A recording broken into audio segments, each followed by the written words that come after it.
Graças a Deus. Cumprimento a amada de igreja com a paz do Senhor. Podem sentar-se. Livro dos Salmos, número 50. Glória a Deus. Jesus está aqui, irmãos. Versos do 1 ao 5. Quero nesta noite tributar a Deus a honra, a glória, o louvor e a adoração e agradecer a Ele o privilégio de estar aqui nesta noite para juntos adorarmos a Deus e com a ajuda do Divino Espírito Santo ministrar a palavra do Senhor Jesus. Sou grato a Deus, ao pastor dessa igreja, pastor Felipe, um amigo que o ministério nos concedeu. Quero desejar que as bênçãos de Deus estejam sobre ele, sobre a sua esposa, sua família, toda a sua casa. E que as bênçãos de Deus também estejam sobre a vida dos demais pastores, dirigentes de congregação deste setor, a todos os obreiros presentes, ao ministério setorial, que a bênção de Deus permaneça sobre vós. Quero agradecer a coordenadora, a irmã Débora, pelo honroso convite para estarmos aqui nesta noite. Muito obrigado, que Deus em Cristo continue abençoando com ricas bênçãos dos céus. A nossa diretora, irmã Linalva, que Deus continue lhe abençoando. As demais irmãs que acompanham, fazem parte da diretoria, irmã Dineide, irmã Débora, irmã Delma, todas as irmãs que estão presentes, que Deus continue vos abençoando com ricas bênçãos dos céus. Quero também parabenizar todas as irmãs desse setor, coordenadoras, dirigentes de louvor, de oração, campanha visitadora, todos que trabalham neste setor com oração, que Deus possa vos abençoar. Irmão Sebastião, irmã Angélica, Deus os abençoe. Irmã Luciana Gambarra, ensinadora, preletora, que Deus continue lhe abençoando. Eu me faço acompanhado daquelas duas jovens, a minha esposa, Joselma, e a minha filha Mariana.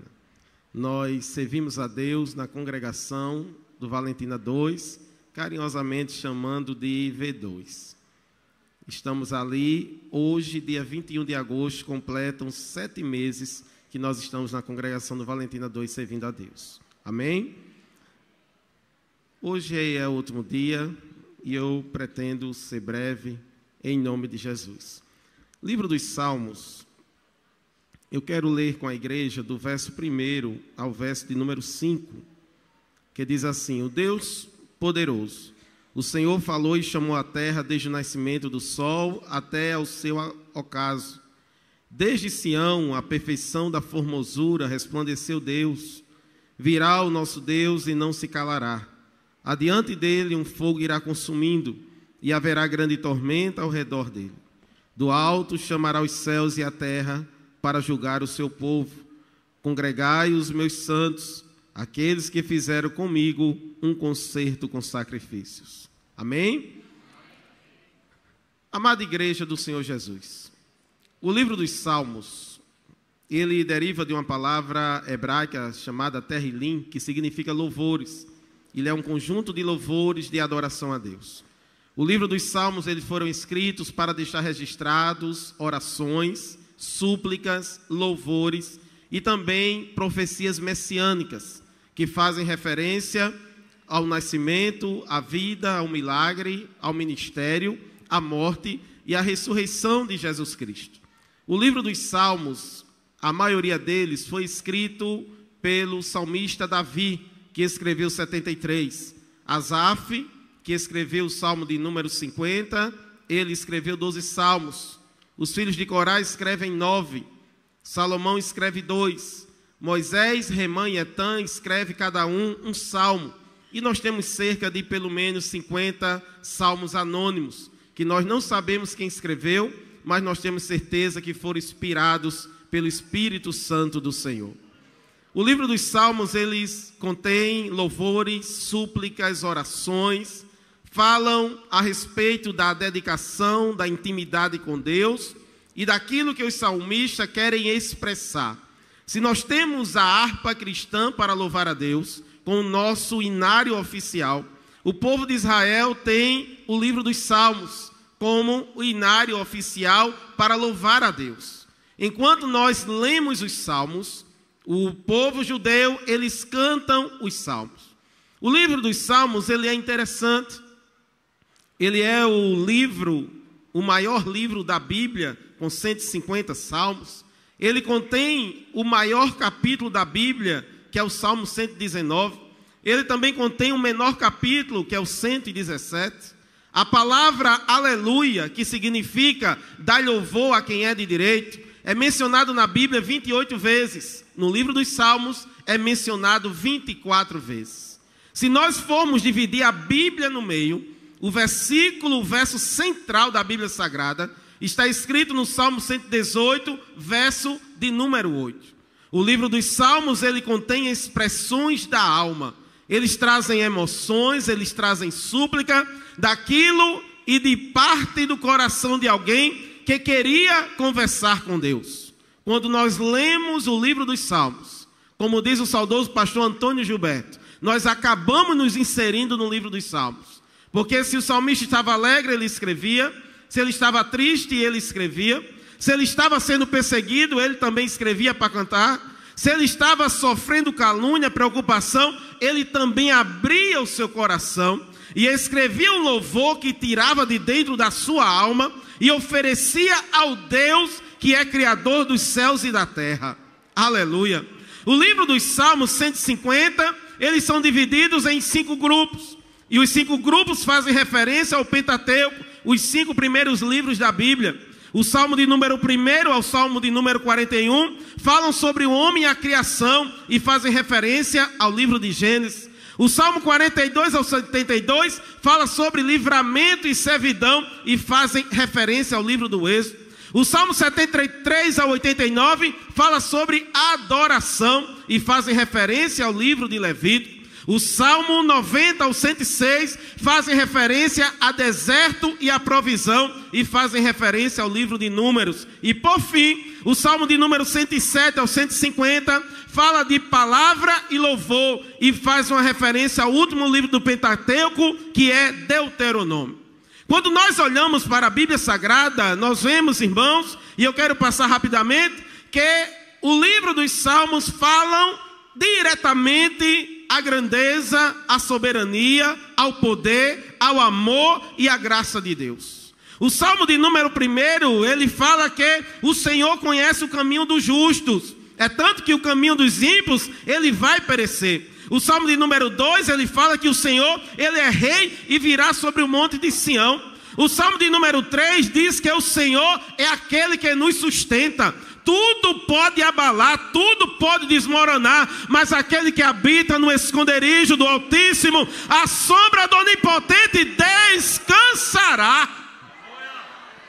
Aleluia! O livro dos Salmos, capítulo 4, fala que é o Senhor que nos faz repousar em lugares seguros. O Salmo de número 5 diz que o Senhor é aquele que nos cria com benevolência. O Salmo de número 6 diz que o Senhor é aquele que ouve as nossas orações. Nós já ouvimos, alguns irmãos já ouviram, um testemunho de uma irmã que era nova convertida e a filha dela estava em casa quase morrendo. E ela era uma irmã humilde que morava na agricultura. E ela chegou perto do pastor e disse: pastor, eu queria saber orar, mas não sei orar.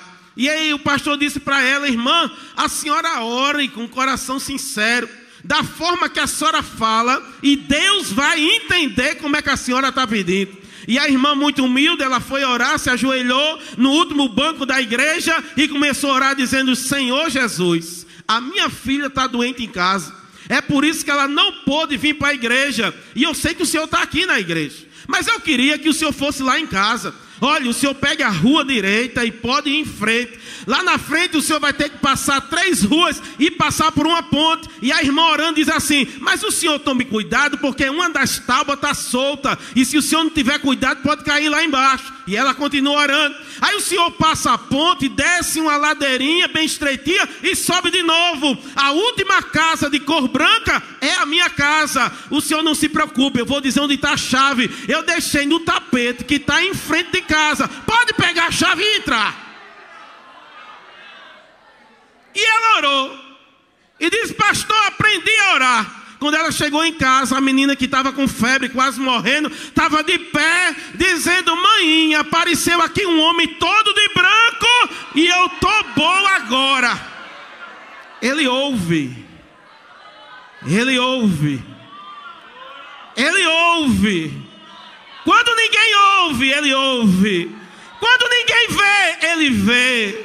Quando ninguém te enxerga, ele te enxerga. Ele é quem te sustenta. Ele é quem te guarda. E ele ouve a tua oração. Aleluia! Eu congreguei irmãos com o irmão do Glaucio Buriti, irmão Levi. E quase todos os cultos, na época, o pastor era pastor Raimundo Lúcio, que na época ele ainda era diácono. E esse irmão Levi, eu cantava no conjunto Vida Feliz, conjunto infantil. E ele levava os irmãos, que não, as pessoas, melhor dizendo, que não era crente, para o culto. E teve um dia que o vizinho começou a observar que ele passava quase todo o culto com uma pessoa diferente. E teve um dia que ele chamou o irmão e disse assim: irmão, o senhor está ganhando quanto por cabeça? O irmão Levi disse: como assim? Não, toda vez eu vejo que o senhor passa por culto todo arrumado e quase todo culto o senhor leva uma pessoa diferente. O senhor está ganhando quanto? E ele disse: não estou ganhando ninguém aqui na terra, nada na terra não, mas lá no céu eu sei que está tudo registrado. E teve um dia que o irmão Levi teve uma dor de dente. E os irmãos sabem que quando uma pessoa está com uma dor de dente, parece que o corpo todo dói. Mas ele foi para a igreja, ficou lá, tomou um analgésico, o efeito do analgésico foi embora. E quando foi de repente, ele foi para casa e disse: Jesus, passei 2 horas no culto e essa dor de dente não passou. E aí quando ele chegou em casa, ele contou que ele orou até 3 da manhã para a dor de dente passar e não passou. Tomou analgésico, diminuía e voltava a dor. E ele disse que de repente ele se levantou, olhou assim para cima e disse: Jesus, tenha consciência. E não é que a dor passou, irmãos? E não é que a dor passou? É que Deus ouve. Deus ouve.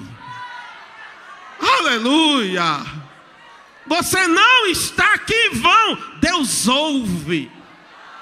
Talvez você não saiba nem se expressar, mas Jesus entende. Jesus entende. Jesus sabe. Eu recebi, irmãos, quando o nosso irmão ministro disse: Jesus, manda dinheiro. Eu disse: manda, Jesus, manda. Porque Jesus ouve. E o salmista falava: Deus ouve as orações. Aleluia. O capítulo 7, o salmo de número 7, diz que Jesus é justo para julgar os povos. Tem gente que pensa aí que ele é doutor do Brasil, doutor do mundo, doutor do universo. Ele está esquecendo que tem um Senhor lá em cima que é justo, é fiel e julga com justiça. O salmista já falava. O salmo de número 8 diz que o Senhor, ele é cujo nome ele é magnífico. Salmo de número 9, ele é alto refúgio para o oprimido. Salmo 10, ele é rei eterno e faz justiça aos órfãos. Salmo de número 11, ele é Senhor justo e ama a justiça. Salmo 12, ele é Salvador que salva da falsidade. Irmãos, tem muita falsidade em todos os setores onde a gente vive. É na igreja, é em casa, no trabalho, é em todo canto. Mas até de gente falsa Jesus dá livramento. Porque tem gente que é tão falsa, irmãos, que ele dá aula para o demônio. Minha amada, meu pastor. E Jesus dizendo: vou dar livramento, vou dar livramento, vou dar livramento, vou dar livramento. Salmo de número 13, Senhor que não esquece dos seus servos. Salmo de número 14, ele restaura a sorte do seu povo. Salmo 15, ele exige integridade dos que vão para o céu. Salmo 16, ele é a porção da nossa herança. Salmo 17, ele é salvador dos que buscam refúgio. Salmo 18, ele é a nossa força, nosso rochedo e o nosso libertador. Salmo 19, ele é criador, celebrador da sua criação. Salmo 20, ele é aquele que ouve e responde no dia da angústia. Era o salmo mais citado pelo pastor Lins. Salmo 20. Ele gostava do Salmo 20. Salmo 21. Ele é o Senhor que satisfaz o desejo do seu coração. Salmo 22, 23, 24, ele fala sobre uma trilogia de Cristo. 22 fala do sofrimento de Cristo. 23 fala Jesus como pastor. E o 24 fala Jesus glorificado entrando no céu. Se no 22 ele sofre, no 23 ele é pastor, mas no 24 a Bíblia diz que o céu se abre. Aí Jesus entra glorificado, ressuscitado, e alguém dá um grito: quem é que está entrando? Aí alguém diz: prepare os portais eternos, porque entrará o Rei da Glória. E diz: quem é este Rei da Glória? O Senhor forte, todo-poderoso de guerra. Ele é o Rei da Glória. Ele é que guerreia as nossas guerras. Aleluia. Salmo 25 fala sobre o Jesus que ele é guia dos mansos. 26, ele é o Senhor que faz justiça. 27, ele é a nossa luz. 28, ele é força escura do seu povo. 29, ele é o Senhor da voz poderosa. O 30, Deus de livramento e de socorro. Salmo 31, ele preserva os fiéis. 32, faz expiação pelos nossos pecados. 33, ele é o verdadeiro Senhor das nações. 34, ele é o Senhor que é bom. 35, ele é aquele que ama a prosperidade dos bons. 36, ele é Deus de toda benignidade. 37, ele é o Deus que firma os passos de um homem bom. O 38, ele é o Deus que perdoa. 39, o Senhor que guarda da aleluia da impaciência. O 40, ele é o Deus que ouve o paciente. 41, o Senhor que socorre o desprezado. 42, ele é aquele que alegra a alma abatida. O salmista estava olhando que o servo queria descer para tomar água, mas ele não poderia descer porque o caçador estava esperando ele. Aí ele olha assim e diz: assim como o servo brama pelas correntes das águas, assim a minha alma suspira por ti, ó Deus. E ele pergunta para a alma dele: por que estás abatido, ó minha alma? E por que te perturbas dentro de mim? Espera em Deus, pois ainda o louvarei diante da sua presença. Ele alegra a alma abatida.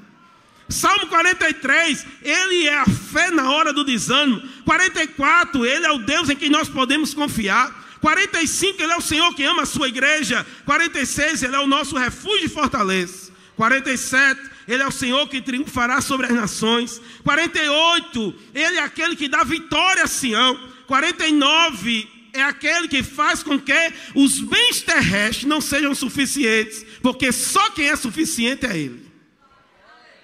E o 50, onde nós lemos, onde é o tema oficial do Congresso, fala sobre o culto que agrada a Deus.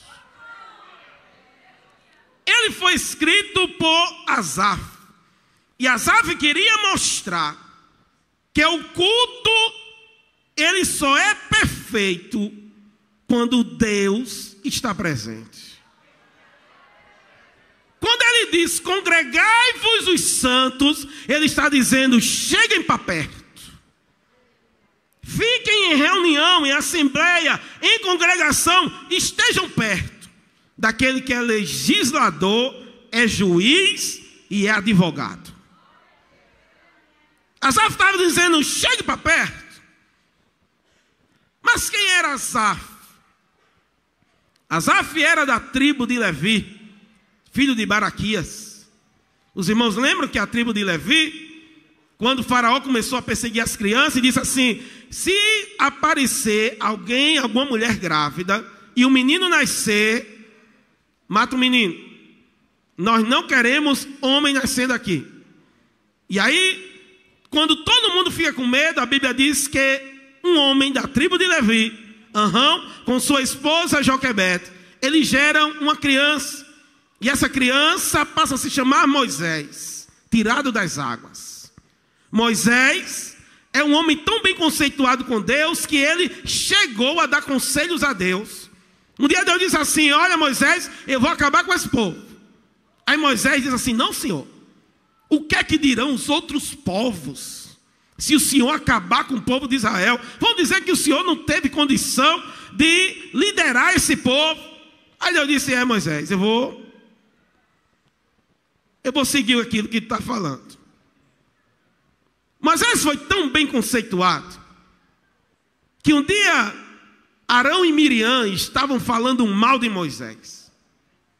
Aí de repente Deus chega na tenda da congregação, dá um brado, imagine todas as tendas, as 12 tribos de Israel, e ele ouve a voz de Deus com uma voz de muitas águas, e a voz diz assim: Arão e Miriam, saiam para fora da tenda. Eu não estava lá, mas eu imagino que eles já foram se tremendo. E ele diz: pois não, Senhor. Aí Deus diz para Arão e Miriam: se tiver profeta aqui em Israel, ele nem estava dizendo se tinha, ele disse: se tiver profeta aqui em Israel, quando eu quero conversar com ele, eu converso por visões ou por sonhos. Mas é diferente com meu servo Moisés. Ele estava dizendo: para de falar de Moisés. Moisés fala comigo cara a cara. É face a face. É tete a tete. Moisés é meu amigo. Um dia Moisés disse: Deus, eu queria ver o Senhor. Aí Deus disse: não, se você me ver, você morre. Mas vamos fazer o seguinte: vá para trás da rocha. Lá tem uma brecha, como diz o nordestino. Você vai ficar na brecha. Eu vou passar, você vai me ver de costas, mas você vai passar. Deus é tão grande que Deus coloca a mão na rocha e começa a andar. Quando ele tira a mão, aí Moisés vê. Aí Moisés depois disse: Senhor, eu rogo-te que tu me mostres a tua glória, porque eu não saio daqui mais sem a tua presença. Era essa a tribo de Levi, uma tribo corajosa.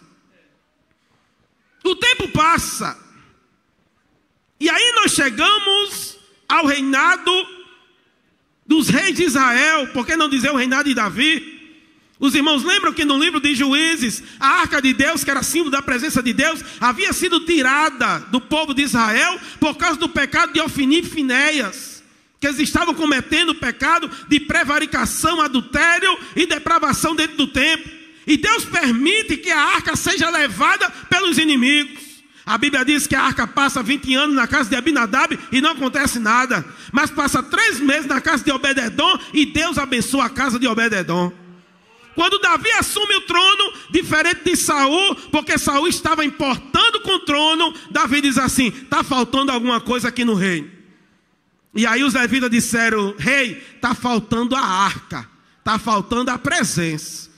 Aí Davi disse: então vamos embora, vamos buscar. A Bíblia diz que a primeira vez não é bem sucedida, mas 3 meses depois ele pega a arca na casa de Obed-edom e leva de volta para Israel. E quando está chegando a arca, ele manda um mensageiro dizer para sua esposa Mical, que era filha de Saul, dizendo: o rei está chegando com a comitiva e também está chegando com a arca. E era comum naquela época, quando o rei chegava de uma guerra, os portões se abriam, as pessoas iam para perto do portão para fazer reverência ao rei. E Mical está lá na janela, pensando que Davi ia entrar pela frente e trazer toda a glória para si. Davi disse: não, eu sou rei, mas tem um rei aqui que é maior do que eu, e ele vai entrar na frente. A Bíblia diz que é quando o mensageiro diz a Mical, dizendo: olha, o rei está chegando aí com a comitiva, os portões se abrem, as pessoas correm para ver a festa que o rei está trazendo para dentro do arraial. Mas quando o rei vai entrar, ele não entra. Primeiro quem entra é a arca. E o povo fica dizendo: o que é isso? E cadê o rei? E a arca começa a ser ignorada pelos mais jovens. Mas a Bíblia diz que os mais velhos, que conheciam a história da arca, eles começam a chorar de emoção. Porque eles sabiam o que significava a arca. Era a presença de Deus. Quando Mical vê, ela começa a zombar de Davi. E por causa disso, Deus a castiga com a esterilidade, que para aquela época era uma maldição. E aí quando Davi entra e vê que o povo não reconhece a arca, só faz júbilo de alegria quando ele entra, ele chama a sua equipe pessoal, que eram aqueles homens da caverna de Adulão, que ninguém queria. Era um bocado de gente endividada, cheia de preocupação, depressivo. Aí Davi traz para perto e diz: olha, vocês vão entrar comigo. E a Bíblia diz que quando os soldados de Davi cercam Davi. Davi tira a coroa, tira a veste real e começa a cantar e a dançar ao redor da arca. Os mais velhos começam a dizer para os mais novos: vocês não entendem, vocês não lembram, mas eu sei o que é que ele está fazendo. Ele está adorando porque ele quer trazer a presença de novo para dentro de Israel. Ninguém quer cantar com Davi, com exceção de uma criança. E essa criança entra no meio onde estavam os soldados de Davi e fica ao lado de Davi, começa também a cantar e a dançar com ele ao redor da arca. Quem era essa criança? Asaf. E o nome significa: Deus de mim se apoderou. Quando você lê os salmos que Asaf escreve, que é o Salmo 50, do 73 ao 83, você pensa que é o mesmo Davi que está escrevendo. E foi Asaf que foi cheio do Espírito Santo, do Espírito do Senhor, e ele se torna um músico no meio de Israel. O tempo passa, Deus não permite que Davi reconstrua o templo, apenas que seja construído por Salomão. Quando Salomão assume, ele diz assim: o que é que nós fazemos com essa arca? E os seus conselheiros disseram: rei, faça um grande templo, o suntuoso templo de Salomão, e coloque a arca dentro para o povo vir adorar. E a Bíblia diz que ele pega ouro, pega prata, ele faz todo o projeto, constrói o templo. E durante a construção, os conselheiros chegam perto dele e dizem assim: rei, nós estamos vendo que o Senhor está preparando tudo fisicamente, mas está faltando uma coisa. O que está faltando? Está faltando é a parte espiritual. E Salomão diz assim: e o que é que está faltando? O que é que eu tenho que fazer? O Senhor precisa reunir sacerdotes. E já que o Senhor está colocando ouro de Ofir nas paredes, pegue os melhores sacerdotes, pegue os melhores levitas, pegue os melhores músicos, tangedores, traga para eles ensaiarem para a inauguração do templo. Agora o Senhor tem que pegar também o melhor maestro. Quem é o maior maestro? O melhor que tem aqui na região é Asaf. Sendo que havia uma lei que só podia ser maestro até 50 anos de idade. E Asaf já estava com 55. E disse: como? Se ele é o melhor e está aposentado, o que é que eu faço? E os conselheiros disseram: rei, é só o senhor revogar a lei. Ele está com 55. Já passou 5 anos. Mas a palavra do rei tem poder. E se o senhor quiser, não tem esse negócio de idade não, está com 55, vai ser maestro. Você está entendendo o mistério? Os conselheiros olham assim e dizem assim: é só revogar a sentença, rei. Pega o anel real, coloca na lei e revoga. E diz que Asaf pode voltar a reger, porque a palavra do rei tem poder. E se alguém vier reclamar dizendo: Asaf está muito velho, Asaf não tem mais força física para reger, não. É só você dizer: mas foi o rei que mandou.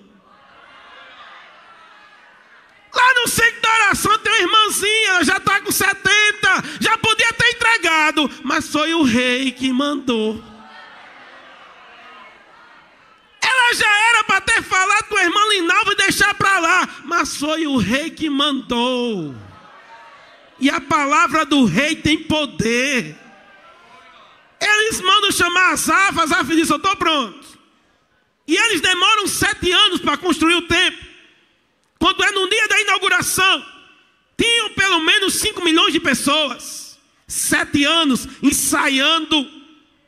Salomão chega 7 anos depois. Asaf já estava com 62. E a Bíblia diz que Asaf, ele é o regente do coral. Ele reúne sacerdotes, levitas, tangedores, músicos e começa a reger. E a Bíblia diz que as pessoas estão lá fora. Mas de repente, visivelmente, quando eles começam a adorar o Senhor, que é Criador dos céus e da terra, quando você chegar em casa, você lê o 2º livro das Crônicas, e o capítulo 5 de Crônicas diz que foram tantos bois sacrificados, que não puderam nem contar quanto eram. de tanto que foi o sacrifício. Aí de repente, quando Asaf levanta o coral e começa a louvar a Deus, aquele que é digno de honra, de glória, de louvor e de adoração, por sua soberania, benignidade e por tudo que ele fez por nós, quando ele começa a reger, a Bíblia diz que uma nuvem estava em cima do templo. E as pessoas olham a nuvem e dizem: que nuvem é aquela? Será que vai chover? Não, aquela nuvem é diferente. Era a nuvem da glória de Deus. E a Bíblia diz, capítulo 5, segundo as Crônicas, que Deus, quando ele começou a ser adorado de coração, ele estava em cima da nuvem, mas ele entra dentro do templo. Porque o louvor trouxe Deus para dentro do templo. É por isso que os nossos louvores não podem ficar sem Jesus. É por isso que as nossas pregações não podem ficar sem Jesus. É por isso que os nossos ensinos não podem ficar sem Jesus. Jesus precisa estar dentro do templo para que a glória dele se manifeste. Aleluia. Asaf já estava com mais de 70 anos quando ele escreve o Salmo de número 50. E ele começa a dizer: eu sei o que é culto. E eu quero falar sobre culto que agrada a Deus. Aí ele começa a escrever: chama para perto os santos, para a gente poder fazer um culto que engrandeça o nome do Senhor Jesus. Rapidamente. Sabe o que é que tem que ter no culto? E não pode faltar no culto? Jesus. Pastor, e tem culto que não tem Jesus? Tem. Laodiceia participava de um culto que Jesus estava lá fora batendo na porta e ele não estava nem dando ouvido, tinha colocado Jesus para fora do templo. Quando você começa a trazer alguns artifícios que não estão na Bíblia, tipo esoterismo, isso é dizer que o culto não precisa de Jesus. Aí começa a vir sal grosso, vassoura ungida, água ungida. Aí começa agora a massagear o ego, começa a pregar palavras de autoajuda, e não a ajuda que vem do alto, é porque Jesus não está no culto. Quando Jesus está no culto tem doutrina, tem renovação, aleluia. Quando Jesus está no culto tem edificação, tem exortação, tem conserto, a palavra nos confronta, mas nós estamos dizendo: o culto é para Ele, o culto é para Ele, o culto é para Ele, o culto é para Ele. Jesus tem que estar no culto. Um dia pegaram 3 jovens, 3 crentes e colocaram dentro da fornalha. Quando eles chegaram na fornalha, Jesus estava lá. E aí eles disseram: e agora? O que é que vamos fazer? Um culto. Dentro da fornalha, vamos fazer um culto. O rei disse assim: não jogamos 3, porque tem 4. E o 4 é semelhante ao Filho dos deuses. É porque Jesus veio para o culto. É só chamar que ele entra. Jogaram Daniel na cova dos leões. Quando chegou lá, Jesus estava. Daniel olha assim e disse: eu vou fazer um culto. Dentro da cova, é só fazer culto. Em todo lugar, se chamar Jesus, Jesus vem. No ano de 2010, meu irmão, ele levou uma queda. E ele caiu com o cotovelo escorregando de uma goteira que tinha lá na casa da minha mãe, na escadaria. E ele bateu esse cotovelo, desse cotovelo feriu, e ele começou a ter dor, foi para a clínica, engessou o braço, sendo que o ferimento ficou dentro. E ele começou a ter febre. Ele foi para o hospital 2 vezes, tomou analgésico, voltou para casa. E quando foi na 3ª vez que ele foi, o médico resolveu tirar a faixa. E quando tirou, viu que estava infeccionado. Ele saiu daqui do hospital do Valentina e foi direto para o Edson Ramalho. E ficou numa área de isolados, de pessoas que estavam com doenças infecto-contagiosas. Estava a minha mãe e a minha tia aqui no Valentina. E a minha tia, ela foi na ambulância de joelho do Valentina até o Edson Ramalho. Ele passou pelo menos 50 dias internado e nada daquela infecção passar e também ele perdendo peso. De repente, um dia minha tia conta que ela ia passando no corredor do Edson Ramalho e disse assim: se Jesus está na igreja, Jesus está em casa, Jesus está na rua, Jesus está no carro, Jesus também está no hospital e está dentro do banheiro do hospital. Ela disse que entrou no banheiro, fechou a porta, colocou a face no chão e disse: Jesus, eu preciso que o Senhor visite o meu sobrinho que está ali na área de infecto contagioso. E ela disse que Deus até alegrou a alma dela dentro do banheiro do hospital. Mas quando foi com 3 dias, uma médica chamou a minha mãe e foi para uma área onde tinha pessoas com membros amputados. E os médicos já estavam com a possibilidade de amputar o braço do meu irmão pela infecção que estava atingindo o pulmão.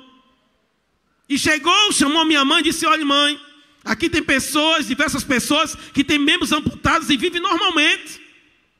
E nós vamos precisar, se for o caso, de amputar o braço do seu filho, antebraço. Minha mãe, irmãos, ela é bem baixinha. E vocês sabem que toda baixinha é invocada. Agora imagina, baixinha, invocada e crente. Ela olhou assim para a doutora, bem mais alta que ela, e disse: doutora, a senhora faça tudo que for possível que a senhora aprendeu na universidade. Mas se a senhora não fizer, tem um Jesus lá em cima que faz. A médica disse: a senhora é crente? E ela disse: de Gênesis até Apocalipse. E a médica disse: então a senhora ore para o meu seu Jesus e eu faço a minha parte. Pois bem, 8 dias, irmãos, 8 dias. Me lembro como se fosse hoje, numa sexta-feira. Meu irmão foi levado da sala onde ele estava, da enfermaria, para a sala de raio-x. E ele tirou um raio-x aqui do tórax. Quando foi 2 horas da tarde, levaram de novo. E até minha tia reclamou: não pode estar tirando direto o raio-x. 4 horas da tarde, 16 horas. No final da visita, que era de 15 às 16, a médica chega com 2 raio-x, olha para minha mãe e diz assim: ô mãe, eu estou sem entender um mistério aqui nesse raio-x. Minha mãe disse: o que foi? Aí ela tirou de uma bolsa, disse: esse aqui é o raio-x de 8 dias atrás. Está vendo essa mancha? É uma infecção no pulmão do seu filho. Está vendo essa infecção se alastrando para o braço? É porque a infecção ia tomar o braço do seu filho. Aí guardou o raio-x da semana passada, pegou o raio-x da manhã e disse: está vendo esse raio-x? O pulmão dele está limpo. E a gente precisou tirar uma contraprova. Aí ela pegou o raio-x da tarde e disse: olha, está limpo também. Está de alta, seu filho. Minha mãe, que não ia perder a oportunidade, olhou para ela e disse: doutor, eu disse para a senhora que quando a medicina da terra não resolve, tem um Jesus lá no céu que resolve. É só chamar ele para o culto. É só chamar para o culto que ele vem. Jesus é indispensável no culto. E para encerrar, segundo lugar, e eu estou encerrando, Jesus, ele merece toda a adoração no nosso culto.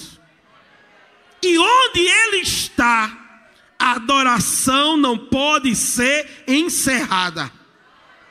Nós vamos terminar o culto, todo mundo vai para casa, mas a adoração não pode ser encerrada. A gente vai dando glória no carro, chega em casa, ora de novo.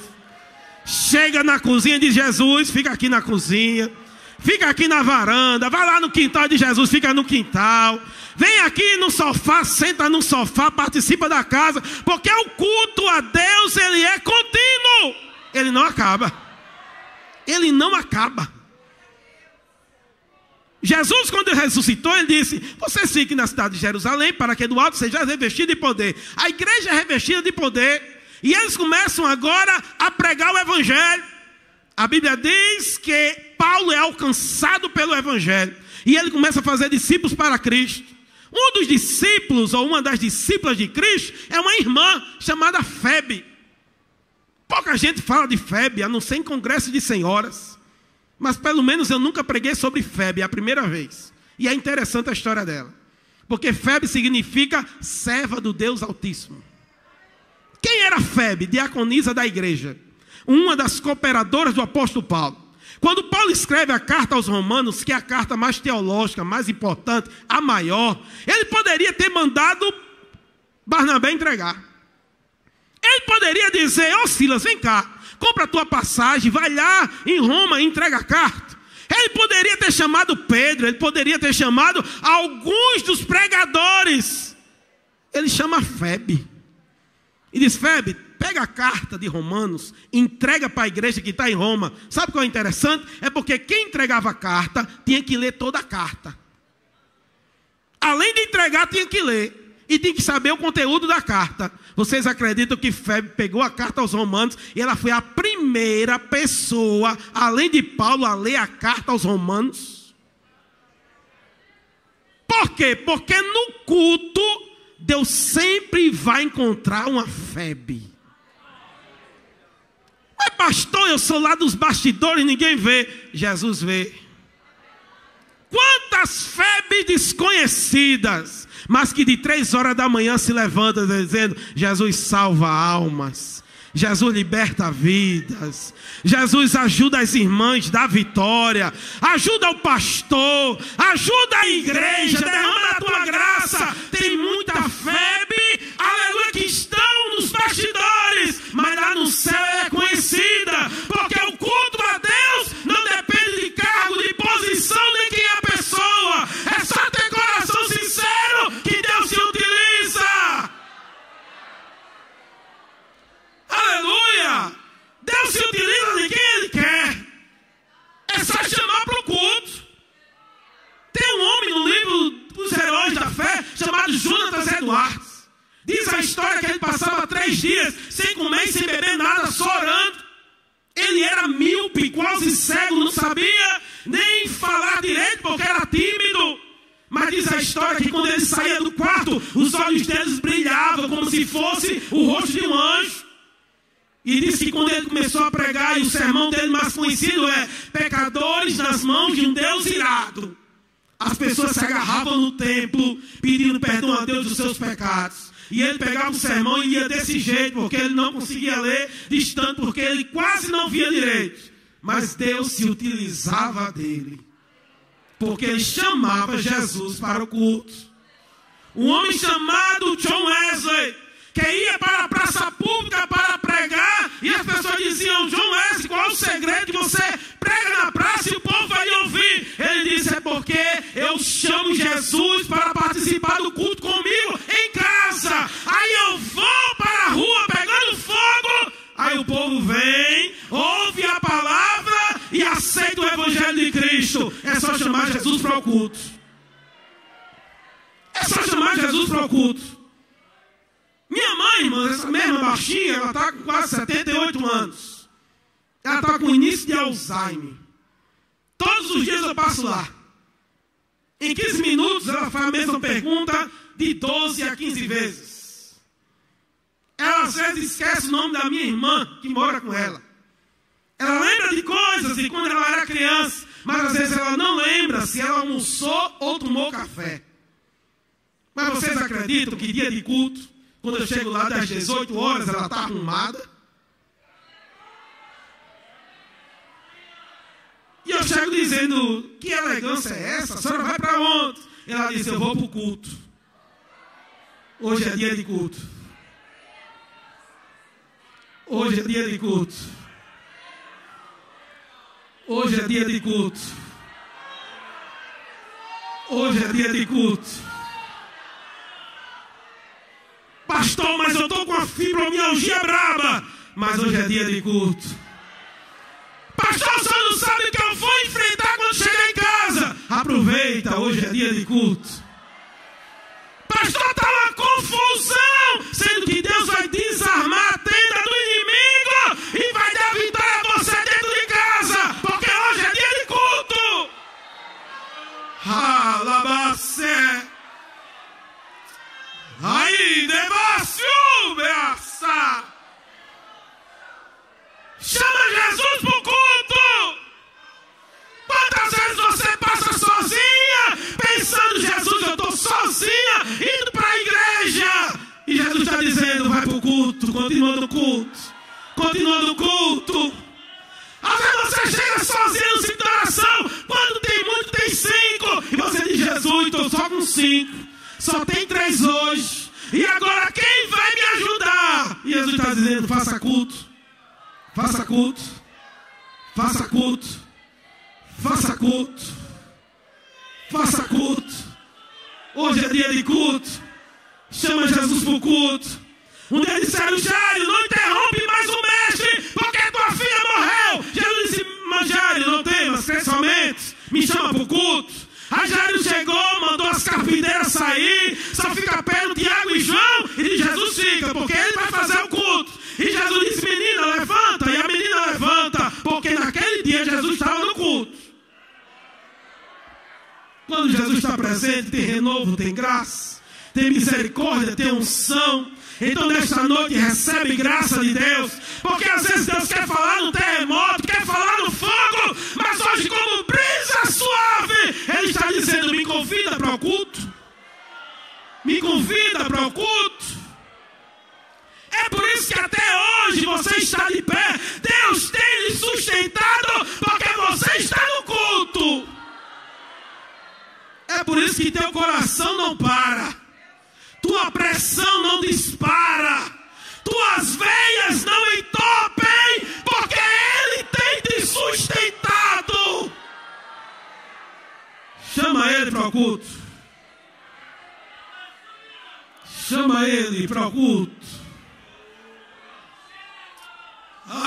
Lavaço. Chama Ele para o culto. Conta para Ele que está difícil, mas de Jesus, eu preciso do Senhor lá em casa, no culto.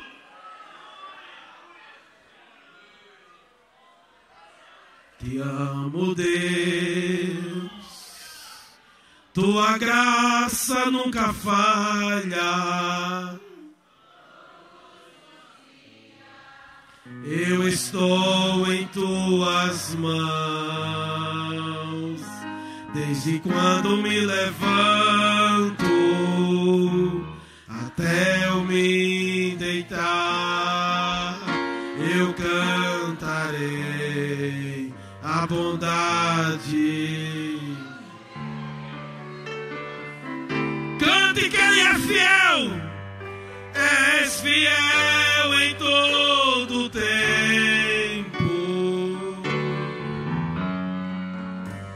Em todo o tempo tu és tão bom. Com todo o fôlego que tenho, eu cantarei a bondade. O que é que a voz dele faz? Tua doce voz que me guia em meio ao fogo.